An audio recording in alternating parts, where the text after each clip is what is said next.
여러분, 과연 북한에는 우리와 같은 기독교 신앙을 가진 신자들이 과연 있을까요? 없을까요? 여러분 아시지 않습니까? 북한은 신앙의 자유, 종교의 자유가 북한에는 없습니다. 과연 종교의 자유가 없는 북한에는 우리와 같은 기독교 신앙을 가진 사람들이 과연 있을까? 분명히 있습니다. 어떤 분들은 북한에 20만 명의 성도가 있다라고 말하는 분이 있고, 어떤 분들은 50만 명의 성도가 있다라고 말하는 분이 있습니다. 저도 주변에 북한 선교에 힘쓰는 분들에 대한 이야기를 들어보면 최소한 북한에는 50만 명의 신자에서 60만 명의 신자에 이르는 그런 기독교 신자들이 있다고 합니다. 그러나 여러분이 잘 알고 있듯이 그들은 북녘 땅에서 아주 안타까운 일들을 많이 겪고 있습니다. 많은 박해를 당합니다. 예를 들면 예배를 드리다가 발각되거나, 또는 기도하다가 발각되거나, 또는 성경을 가지고 있다가 발각이 되면 공개 처형을 당합니다. 뿐만 아니라 온 가족이 정치범 수용소에 끌려가게 됩니다. 그리고 거기에서 모진 고문을 당하고 한평생 비참하게 살아야 할 그런 일들이 일어나게 되는 겁니다.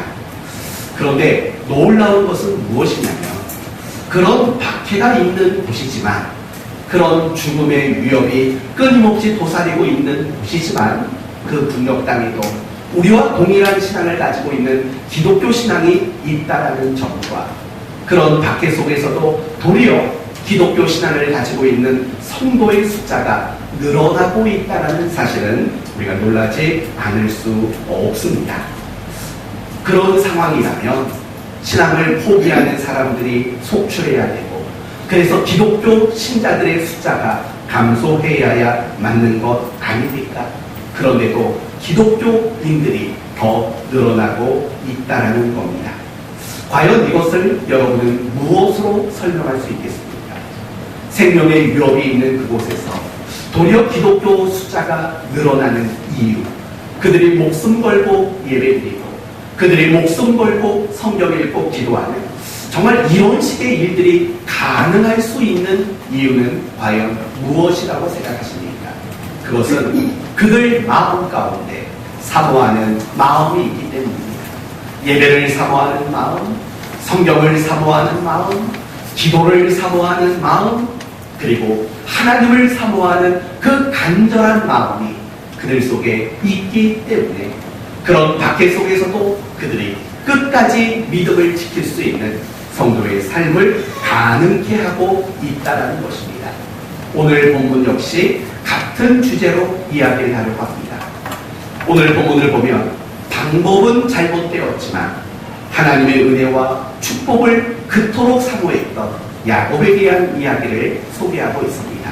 그러므로 오늘 말씀을 통해서 과연 내 안에는 사모하는 마음이 있는지 점검하는 시간이 되고, 혹여나 하나님을 사모하는 마음이 없다면 그 마음을 어떻게 회복할 것인가를 배움으로 신앙의 유익을 얻는 그런 시간이 되기를 예수님의 이름으로 축원드립니다. 아멘. 오늘 본문을 한마디로 말하면 이런 내용입니다. 야곱이 아버지 이삭을 속이고 형이 받아야 할 장자의 축복을 대신 받다. 이게 오늘 우리가 읽은 본문의 내용입니다. 조금 더 넓은 이야기를 한번 해보도록 합시다. 어느 날 이삭이 눈이 어두워지기 시작했습니다. 그리고 자신이 곧 죽을 날이 다가올 것을 인지하기 시작했습니다. 그러자 이삭은 장자 에서를 부릅니다. 그리고 이렇게 말합니다. 그다들아, 나가서 사냥을 하렴. 그리고 내가 좋아하는 별미를 만들어 가지고 오렴.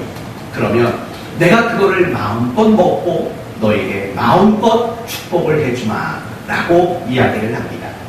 그리고 이 이야기를 듣고 에서는 곧장 사냥을 하러 나갑니다. 그런데 그 이삭이 에서에게 한 말을 에서만 들은 게 아닙니다. 밖에서 누가 들었을까요? 이삭의 부인 리브가가 그 이야기를 듣습니다. 그리고 그 이야기를 누구에게 전달을 해주냐면 야곱에게 전달을 해줍니다. 네 아버지가 네 형에게 이렇게 말했고 축복을 해준다고 한다. 가만히 있겠니? 그런 얘기를 하는 겁니다. 이 이야기를 듣고 야곱은 형을 대신해서 축복을 받기 위해 이제 분주해지기 시작합니다. 이 야곱이 가장 먼저 했던 일은 뭐냐면 14절을 보면 형의 채취가 묻어있는 형의 옷을 가장 먼저 입게 됩니다. 그리고 15절과 16절을 보면 어떤 내용이 나오냐면 양털로 자신을 꾸미기 시작합니다. 형에서는 털이 많았던 사람인가 봅니다. 그러나 야곱은 털이 없는 맨들맨들한 사람이었던 것 같습니다.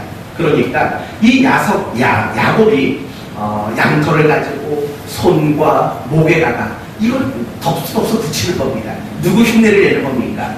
형 에서의 흉내를 냅니다. 그리고 준비한 음식을 가지고 떨리는 마음으로 아버지의 방에 들어갑니다. 눈이 어두웠던 아버지 이삭은 의심을 하게 됩니다. 21절을 보시면 이삭이 야곱에게 이르되 내 아들아 가까이 오라. 내가 과연 내 아들 에서인지 아닌지 내가 너를 만져보노라. 그러니까 이 말을 하는 것 자체가 뭡니까? 의심스럽다는 겁니다. 왜 의심스럽습니까? 아니 에서라고 말은 하는데 목소리는 야곱이기 때문에 그렇습니다. 24절에도 또 이삭이 의심을 합니다. 이삭이 이르되 네가 참 내 아들 에서냐? 그가 대답하되 그러하나이다. 지금 이삭은 계속해서 의심이 드는 겁니다. 그러나 결국에는 야곱에게 축복을 하게 되었다라는 이야기입니다. 이제 이 이야기를 근거로 오늘 말씀을 한번 시작해 보도록 합시다. 오늘 본문에 등장하는 야곱은 어떤 사람일 것 같습니까?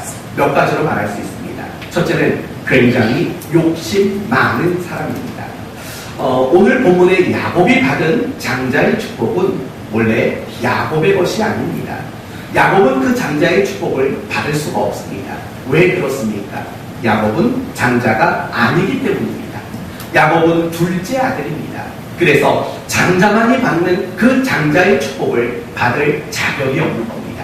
그런데 받을 자격이 없음에도 불구하고 야곱은 형이 받아야 할 형의 목이었던 그 장자의 축복을 결국 빼앗아 내고 그 복을 받고 말았습니다. 이걸 보면 야곱은 얼마나 욕심이 많은 사람인가를 알 수 있는 겁니다. 또 오늘 본문을 보면 야곱은 굉장한 사기꾼이다 라고 보여주고 있습니다. 여러분 오늘 본문을 보면 한편의 사기극을 만들어 놓은 것처럼 얼마나 야곱이 사기를 잘 치는지 여러분 보여주고 있지 않습니까? 에서로 변장을 합니다. 그리고 시력을 상실한 아버지를 속입니다. 이런 것들을 본다면 지금 야곱은 사기꾼 기질이 굉장히 다분한 겁니다. 사기를 치고 있는 이런 야곱의 모습이 보여주고 있는 겁니다. 또 야곱은 어떤 사람입니까? 자신이 원하는 것이라면 수단과 방법을 가리지 않는 굉장히 야비한 사람으로 소개가 됩니다. 아버지를 속이고 있습니다. 그리고 심지어 뭐라고까지 말하냐면 아버지가 이렇게 말합니다. 아니 어떻게 그렇게 사냥을 금방 했니? 라고 물었을 때 야곱은 이렇게 대답합니다. 하나님이 그렇게 순적하게 만나게 해주셨습니다. 지금 누구까지 들먹거리는 겁니까? 자기가 거짓말을 하는 일에 하나님의 이름까지 들먹거리는 굉장히 야비한 사람이라는 겁니다. 그렇다면 조금만 더 생각해 봅시다. 야곱은 욕심쟁이입니다. 야곱은 거짓말쟁이며 야곱은 사기꾼입니다. 야곱은 자기가 원하는 것을 수단과 방법을 가리지 않고 얻어내는 굉장히 야비한 사람입니다. 그렇다면 야곱은 불신자일까요? 그렇지 않습니다. 야곱은 신자입니다. 그리고 더 나아가서 야곱은 굉장히 믿음 좋은 가정에서 태어난 사람입니다. 한번 생각해 보십시오. 야곱의 할아버지는 누굽니까? 아브라함입니다. 믿음의 조상 아브라함. 그의 아버지는 누굽니까? 불가능함 속에 태어난 이삭이 그의 아버지입니다. 이것만 봐도 야곱은 굉장히 믿음 좋은 믿음의 명문 가문에서 태어난 사람이라는 겁니다. 그런데도 불구하고 야곱은 욕심쟁이였고, 그런데도 불구하고 야곱은 사기꾼이었고, 그런데도 불구하고 야곱은 굉장히 야비한 사람이라는 겁니다. 그런데 여러분, 사실 그 이야기가 그렇게 놀랍진 않습니다. 왜냐하면 오늘날 많은 신자들의 모습도 사실은 야곱과 같습니다. 나 예수 믿는 사람이야, 나 교회 다니는 사람이야 늘 말하지만 야곱처럼 얼마나 많은 욕심을 부리며 살아가는지 알고 있지 않습니까? 야곱처럼 얼마나 많은 거짓말을 합니까? 얼마나 많이 사기치며 살아갑니까? 내가 원하는 것이라면 수단과 방법을 가리지 않는 야비함이 오늘날 신자들의 모습 속에는 또 얼마나 많습니까? 어디 그뿐입니까? 날마다 과정보다는 결과를 더 중요하게 생각하는 것, 오늘날 우리 그리스도인들의 모습 아닙니까? 여러분은 어떻습니까? 여러분이 혹시 야곱 아닙니까? 늘 욕심부리고, 늘 누군가에게 사기치고, 늘 야비하고, 이런 모습이 또는 여러분의 모습이 아닌지 돌아보셔야 합니다. 그리고 중요한 것은 여러분은 그런 야곱과 같은 신자가 돼서는 안 된다는 겁니다. 이렇듯이 야곱은 욕심쟁이였습니다. 그리고 사기꾼이었습니다. 그리고 야비한 사람이었습니다. 그런데 좀 흥미로운 것은 뭐냐면 오늘 본문을 보면, 아니 더 나가서 창세기 27장 전체를 보면 그렇게 욕심 많고 사기치고 야비했던 그 야곱이 하나님께 축복을 받는 장면들을 굉장히 상세하게 소개하고 있다는 겁니다.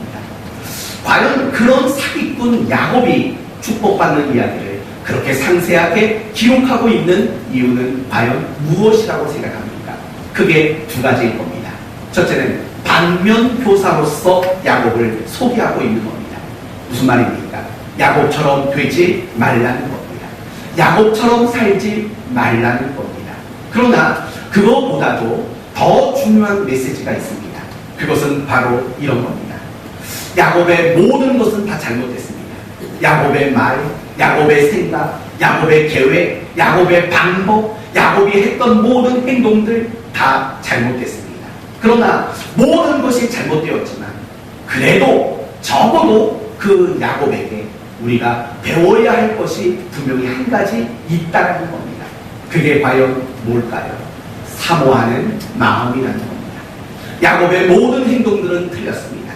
그러나 그런 야곱에게서 우리가 꼭 배워야 할 것이 있다는 겁니다. 그건 사모하는 마음입니다. 장자의 축복을 사모하는 마음. 넓게 말하면 하나님의 은혜를 사모하고 하나님의 복주심을 사모하는 그 사모하는 마음, 그 간절한 마음, 그런 마음만큼은 우리가 배워야 한다는 것을 소개하기 위함이라는 겁니다. 여러분 한번 생각해 보십시오. 야곱의 행동은 사실은 굉장히 위험한 행동입니다. 만약에 아버지 이삭에게 자신이 하는 일들이 들통나면 어떻게 되겠습니까?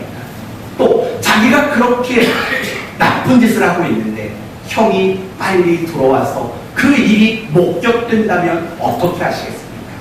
지금 당장이야 자신의 사기극이 성공할 수 있습니다. 그러나 결국에는 들통날 게 뻔한 거 아닙니까?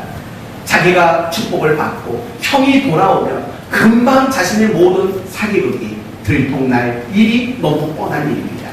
야곱은 바보가 아닙니다. 야곱은 굉장히 머리가 좋은 사람입니다. 자신이 이런 일을 저질렀을 때 결국 자신에게 어떤 일들이 되돌아올지 그는 누구보다도 잘 알고 있는 똑똑한 사람이었습니다. 그런데도 불구하고 야곱이 그렇게 위험을 감수하고 그 결말이 어떻게 될지를 알면서도 그가 아버지에게 축복을 받고자 했던 이유는 과연 무엇입니까? 결국 그 모든 것들을 설명할 수 있는 유일한 이유는 사모하는 마음, 하나님의 은혜와 복을 향한 간절한 마음이 있었다라는 것 말고는 없다라는 겁니다. 반대로 한번 생각해 봅시다. 만약에 야곱이 그런 하나님의 은혜와 복을 사모하는 마음이 없다면 거짓말을 했겠습니까? 사기를 쳤겠습니까? 그렇게 위험한 행동을 과연 야곱이 했겠습니까? 그는 하지 않았을 겁니다. 그러나 그는 하나님의 은혜와 복을 향한 사모하는 마음이 대단했기 때문에 그런 위험천만한 일들을 그는 시도할 수 있었던 것 아닙니까? 여러분에게 다시 한번 분명히 말합니다. 오늘 본문이 말하는 야곱의 말과 생각과 행동과 야곱의 모든 것들은 다 잘못된 겁니다. 야곱처럼 살면 안 됩니다.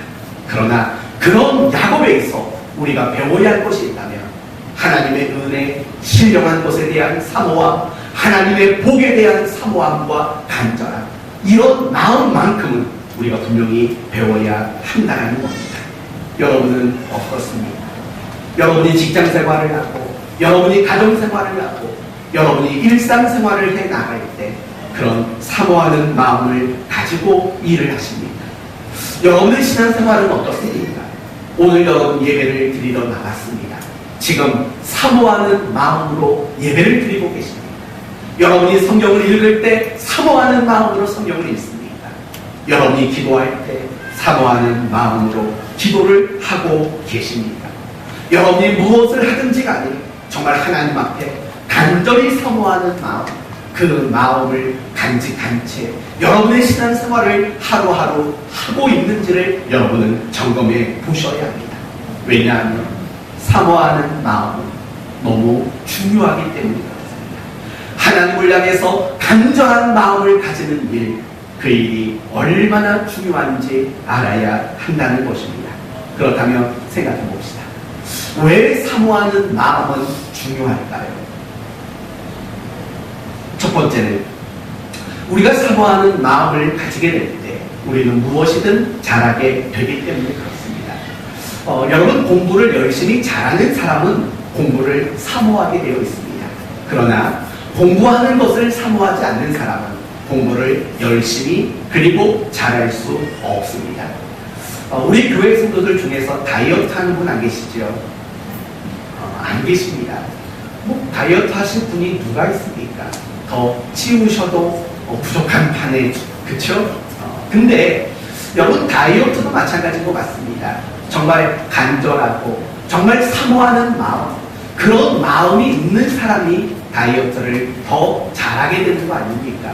그런 사모함과 그런 간절함이 없는 사람이 어떻게 다이어트를 잘할 수 있겠습니까? 자녀를 양육하는 일도 마찬가지입니다. 정말 내 자녀를 잘 양육해 보겠다라는 그런 사모하는 마음과 그런 간절한 마음이 있는 부모가 자녀를 누구보다도 잘 양육하게 되는 겁니다. 세상의 모든 일이 마찬가지예요. 사모하는 사람, 그 사람이 더 잘할 수밖에 없어요. 간절한 사람, 그 사람이 무슨 일이든 더 잘할 수밖에 없는 겁니다. 신앙생활도 결코 예외는 아닙니다.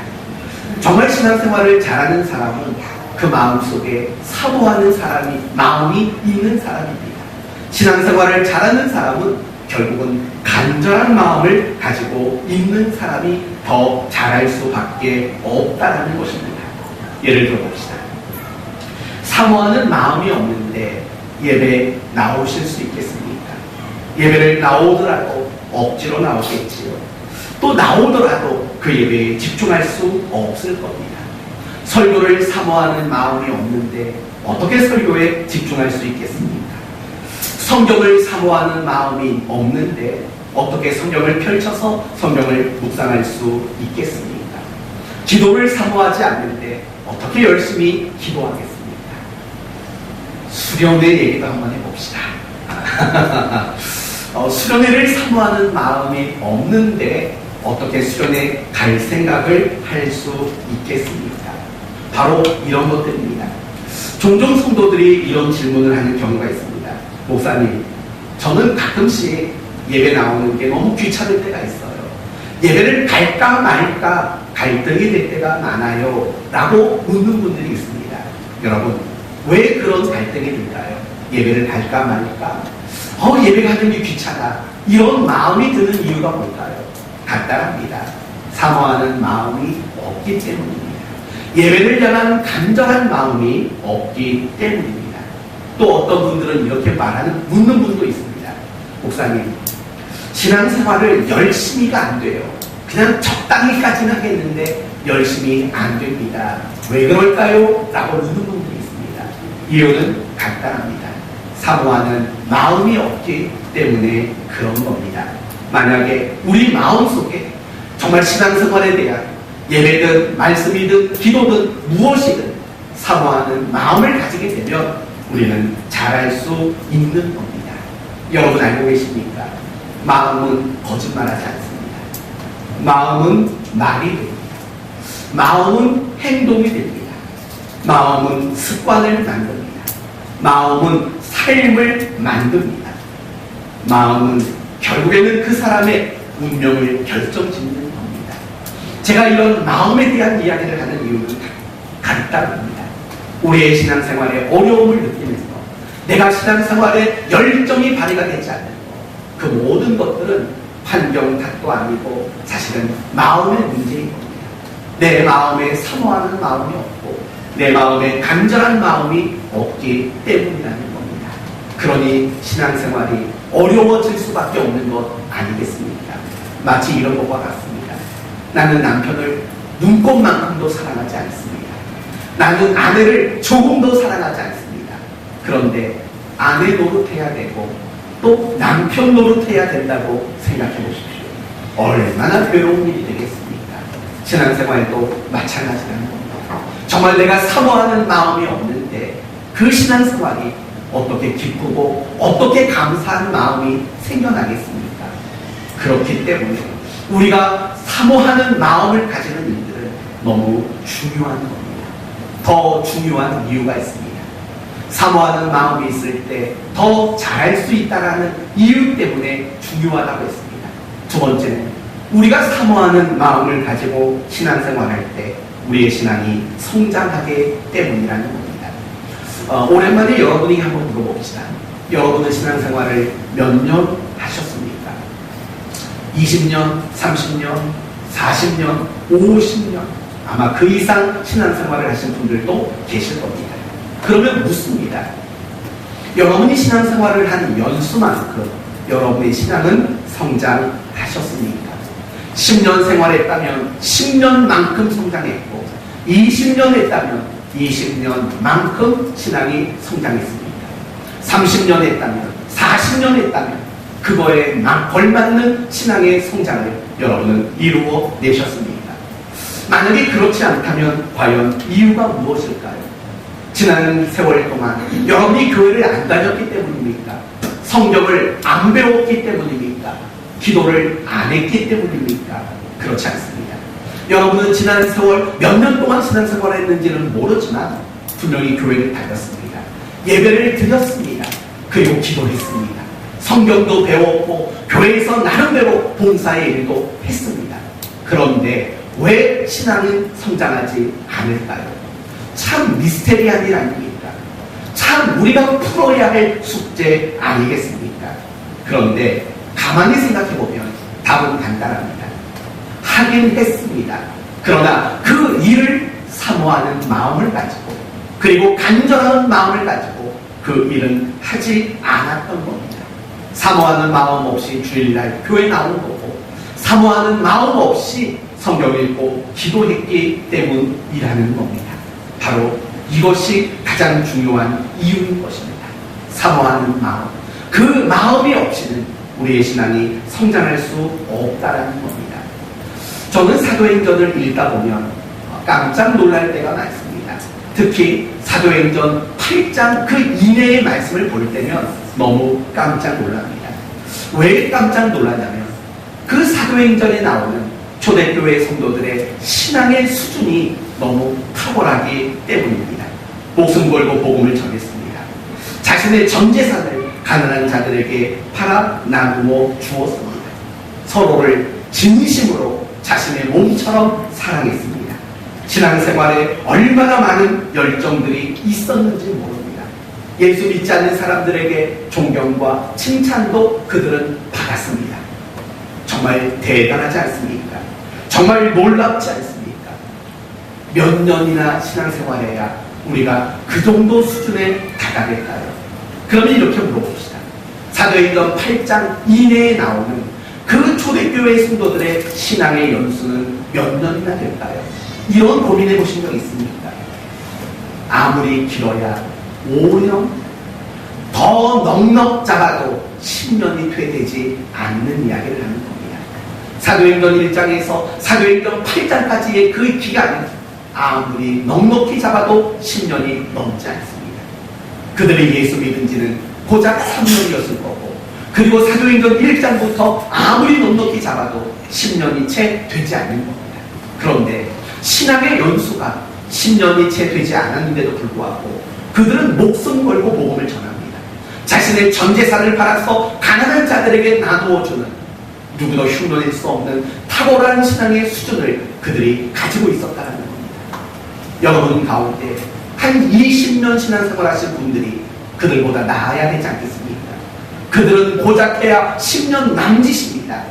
그러면 그들보다 많이 한 우리가 더 신앙의 수준이 높아야 되고 당연히 탁월해야 마땅한 거 아닙니까?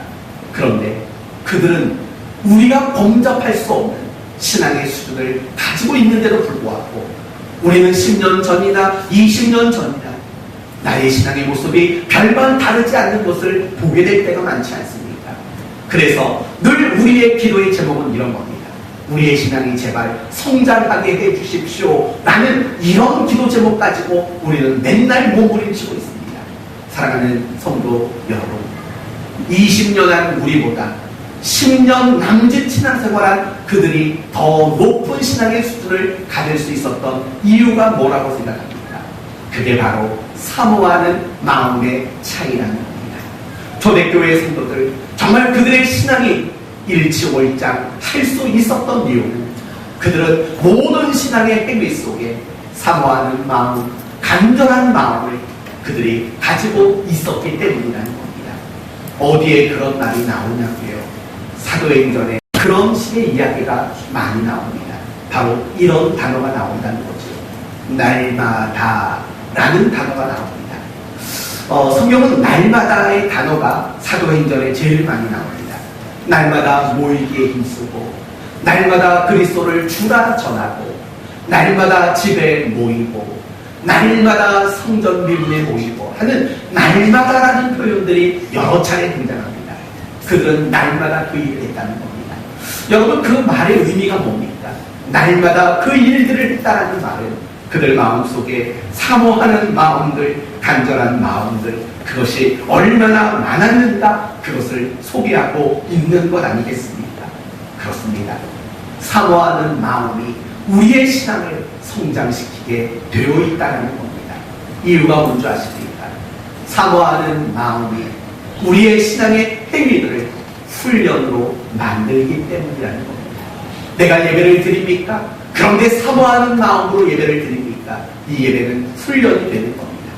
여러분이 성경을 읽습니까? 그런데 사모하는 마음으로 성경을 읽으면 그것이 훈련이 되는 겁니다. 여러분이 기도하십니까? 그런데 그 기도를 여러분이 사모하는 마음으로 한다면 그 기도가 훈련이 되는 겁니다. 여러분이 주일날 교회 와서 설거지 하십니까? 오늘 하물 목장 설거지 맞지요? 네. 여러분이 설거지를 할 때 그냥 하는 게 훈련이 아니라 사모하는 겁니다. 내가 지금 하나님의 일을 하고 있다 라고 사모하는 마음, 그런 마음을 가지고 설거지를 할 때 그게 훈련이 되는 겁니다. 바로 그게 초점인 겁니다. 사모하는 마음, 간절한 마음은 내가 하는 신앙의 모든 행위들을 훈련되게 하는 겁니다. 그러나 반대로 똑같이 신앙의 어떤 행위를 하지만 사모하는 마음이 없다면 더 이상 그 신앙의 행위들은 훈련이 되지 않는 겁니다. 여러분, 훈련이 되지 않는다라는 말은 무슨 말입니까? 내가 그 일을 하기는 했지만 실력이 되지는 않는다라는 겁니다. 그렇기 때문에 신앙의 연수가 10년, 20년, 30년 쌓여가더라도 신앙의 실력이 향상하지 않는 이유는 여러분의 신앙의 내용들이 훈련이 아니었기 때문이라는 이유인 거죠. 왜 그렇습니까? 사모하지 않는 겁니다. 주일이면 어김없이 알람 소리 맞춰 일어나 그냥 교회 가는 겁니다. 그리고 밥 한 끼 잘 먹고 집에 돌아가는 겁니다. 사모하는 마음이 없는 겁니다. 그렇기 때문에 내가 신앙의 행위는 분명히 가지고 있지만 그것이 나를 성장시키고 나를 성숙시키는 훈련으로 변환되지는 못하는 겁니다. 사랑하는 성도 여러분, 그렇기 때문에 우리가 사모하는 마음을 갖고 간절한 마음을 가지는 일들이 너무 중요한 겁니다. 우리는 날마다 신앙을 점검해야 합니다. 여러분, 1년에 한 번, 2년에 한 번 건강을 검진하지 않습니까? 그래서 내 몸이 건강한가 문제가 생겼는가를 우리는 확인합니다. 우리의 신앙생활에도 마찬가지입니다. 우리는 날마다 신앙을 점검해야 합니다. 그런데 뭘 가지고 점검하면 딱 맞아떨어지냐면 바로 사모하는 마음, 간절한 마음으로 나를 점검하면 됩니다. 나는 하나님께 대해서 사모하는 마음이 있는지, 나는 예배를 사모하고 기도를 사모하고 말씀을 사모하고 내게 맡겨주신 사명을 과연 나는 사모하고 있는지, 그런 사모하는 마음을 가지고 내 자신을 점검하면 여러분의 신앙의 상태와 여러분의 신앙의 수준을 가장 정확하게 점검할 수 있는 근거와 기준이 될 수 있다는 것입니다. 사랑하는 성도 여러분, 뭐든지 좀 사모했으면 좋겠습니다. 공부하는 학생이 있습니까? 공부를 사모하십시오. 열심히 직장 생활하는 분들이 계십니까? 그 직장의 일들을 잘하고자 하는 사모하는 마음을 품으십시오. 신앙생활도 마찬가지입니다. 여러분이 신앙생활하면서 은혜를 사모하는 마음을 가져야 합니다. 정말 하나님이 나를 축복해 주셨으면 좋겠다라는 사모하는 마음을 가져야 합니다. 예배를 사모하는 마음 가져야 합니다. 큐티를 사모하는 마음 가져야 합니다. 목사님, 저 큐티 시간 자주 넣지 말아주세요. 잊을만 하면 한 번씩 넣어주세요. 그러지 마시고 이렇게 말하면 어떨까요?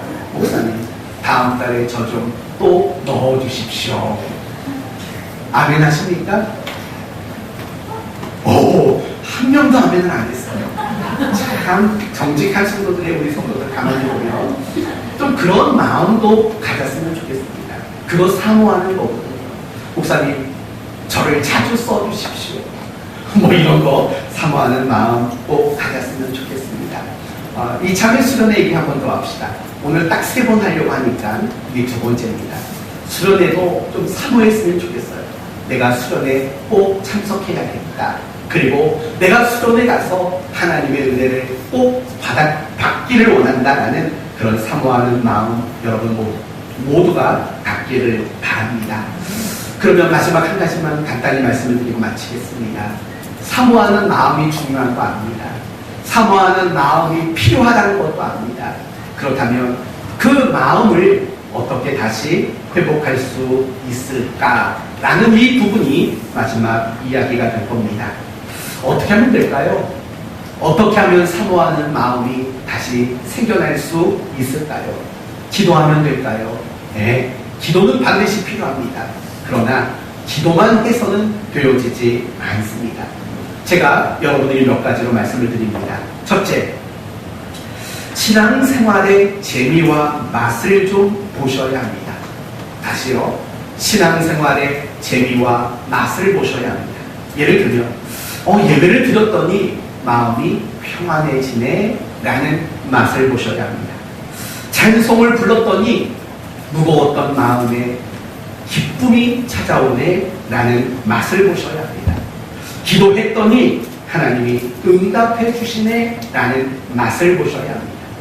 내가 봉사의 일을 했더니 내 마음에 큰 보람과 감사가 생겼네 라는 맛을 보셔야 합니다. 이런 신앙의 재미와 이런 신앙의 맛을 볼 때 우리는 그것을 더 사모하는 마음이 생기지 않겠습니까? 그렇다면 이렇게 신앙의 재미와 맛을 보려면 무엇이 필요할까요? 그건 바로 노력이 필요한 겁니다. 여러분, 맛을 보려면 일단 해야 되는 거 아닙니까? 그런데 한 번 해서 어디 맛이 옵니까? 안 옵니다. 탁구 얘기 한번 해봅시다. 탁구는 굉장히 재미없는 운동입니다. 처음에는 말입니다. 탁구를 시작한 사람이 10명이면 끝까지 탁구라는 운동을 하는 사람은 2명, 3명밖에 되지 않습니다. 완전한 초짜가 탁구를 지속적으로 하는 일은 쉽지 않습니다. 왜냐하면 탁구는 처음에 굉장히 재미없습니다. 그냥 뭐 재미도 없는데 날라오는 공 그냥 똑같은 자세로 쳐야 합니다. 나는 시키는 대로 한 것 같은데 코치는 자꾸 틀렸답니다. 그게 얼마나 재미없는 줄 아십니까? 그 재미없는 과정 한 두세 달을 거치고 나면 두 번째 고비가 옵니다. 아무도 나랑 쳐주지는 않는 겁니다. 아니 공을 겨우 똑딱똑딱 넘기는 나랑 누가 쳐주시겠습니까? 그런 걸 보면 문명준 집사님이 꽤 훌륭한 사람입니다. 제가 탁구 입문을 문명준 집사님을 통해서 했습니다. 일주일에 한 번, 두 번 시간 내서 탁구를 가르쳐주고 운동을 해줬습니다. 얼마나 재미없었겠습니까? 똑딱볼 치고 있는데 얼마나 재미없겠습니까? 근데 쳐줬습니다. 그래서 오늘의 제가 있는 겁니다. 네, 그런 거예요. 탁구장에 가면은요, 겨우 석 달 해가지고 똑딱볼 이제 통과했는데 아무도 나랑 안 쳐줍니다. 재미없으니까 나랑 안 쳐줍니다. 그러다 보면 탁구를 포기하는 사람들이 한, 둘 생겨나기 시작하는 겁니다. 그런데 그 고비를 넘기고 나서 실력이 조금씩 붙으면 그때부터는 엄청 재밌는 겁니다. 탁구를 치고 집에 돌아가면 복기를 하는 겁니다. 오늘 내가 쳤던 행동들이 다 떠오르는 겁니다. 내가 왜 그때 공을 그렇게 맞았을까? 내가 그때 공을 왜 그렇게 쳤을까가 떠오르기 시작한 겁니다. 그 정도쯤 되면 이제 탁구의 맛이 간 겁니다. 그렇죠? 탁구 재미에 푹 빠진 겁니다. 그러면은요, 아무리 바쁘고 아무리 피곤해도 탁구 치러 가고 싶은 마음이 생겨나는 겁니다. 제가 탁구를 쳐봤으니까 그걸 신앙의 참 정목을 잘 할 수 있는 겁니다. 신앙생활도 똑같아요. 예배 한 번 드리고 기도 한 번 하고 사실은 재미없는 겁니다. 뭐 남들은 은혜 받았다고 하는데 도대체 나는 무슨 은혜가 왔는지 모르는 겁니다. 그러나 그래도 포기하지 않고 예배를 한 번, 두 번, 그리고 1년, 2년 드리다 보면 뭔가 예배에 은혜의 맛이 느껴지는 것을 알게 되는 겁니다. 그렇게 은혜의 맛을 느끼게 되다 보면 더 하게 되고 더 하다 보면 실력이 분명히 쌓여지게 되는 겁니다. 마지막입니다. 수련회도 마찬가지입니다. 수련회 가면 뭐가 좋아? 뭐 정해진 시간 이것도 하고 저것도 하고 뭐가 좋아? 그런 생각이 들 수도 있습니다. 그러나 한번 참석해 보십시오. 그리고 수련회 기간 동안 여러분이 은혜의 맛을 한번 보십시오. 그러면 수련회가 기다려질 겁니다. 옛날에 우리 교회 초등부가 굉장히 부흥했었습니다. 한 30명 정도까지 우리 교회 초등부가 모였습니다. 그 아이들은요, 여름 수련회 끝나면 제일 먼저 했던 질문이 뭔지 아십니까? 겨울 수련회는 언제 해요? 아니, 여름 수련회를 끝나고 나서 겨울 수련회를 바로 물어보는 게 말이가 됩니까? 근데 아이들은 정말 그랬어요. 그만큼 그 재미와 맛을 아이들은 알기 때문인 거예요. 우리도 마찬가지인 겁니다. 다시 본론으로 돌아오면 내가 사모하는 마음을 회복하는 방법은 사실은 없어요. 여러분이 더 열심히 신앙생활에 임하는 것밖에 없습니다. 재미가 없어도 지루해도 포기하지 않고 열심히 여러분이 신앙의 일들에 노력하는 일들, 그것이 여러분이 사모하는 마음과 간절한 마음을 회복하는 가장 중요한 내용이 되는 겁니다. 그리고 또 한 가지, 가치를 어디에 두느냐에 따라서 여러분의 마음이 달라지는 겁니다. 예배에 가치를 두셔야 합니다. 그러면 사모하게 되는 겁니다. 세상 사람들이 그렇게 돈에 열광하고 돈 되는 일에 그렇게 열심히 살아가는 이유가 뭡니까? 돈의 가치가 대단하다고 여기기 때문에 그렇습니다. 우리도 똑같은 거예요. 내가 예배에 사모하는 마음이 들지 않는 것은 그 안에 예배에 대한 가치를 너무 낮게 평가해 뒀기 때문입니다. 그래서 신령한 것들, 영적인 것들, 믿음과 신앙에 속한 것들에 가치를 둘 때 여러분은 그 마음에 사모하는 마음들이 다시 회복되게 될 줄로 믿습니다. 말씀을 마치겠습니다. 야곱은 다른 건 다 틀렸습니다. 그러나 하나는 옳았습니다. 그것은 사모하는 마음을 가졌다라는 겁니다. 우리 모두도 그래야 합니다. 우리의 말이나 행동은 야곱과 같아서는 안 됩니다. 그러나 야곱이 하나님과 하나님의 복을 사모한 것처럼 우리도 사모하는 마음과 간절한 마음을 품어야 합니다. 그래야 신앙생활을 잘할 수 있는 거고, 그래야 우리의 신앙이 훈련이 되어서 날마다 더 신앙이 성장하게 되는 겁니다. 그러므로 여러분 모두가 사모하는 마음을 가지시고 그런 사모하는 자들만 누릴 수 있는 은혜와 축복의 자리에 여러분 모두가 있기를 예수님의 이름으로 축원드립니다. 아멘. 기도합시다. 하나님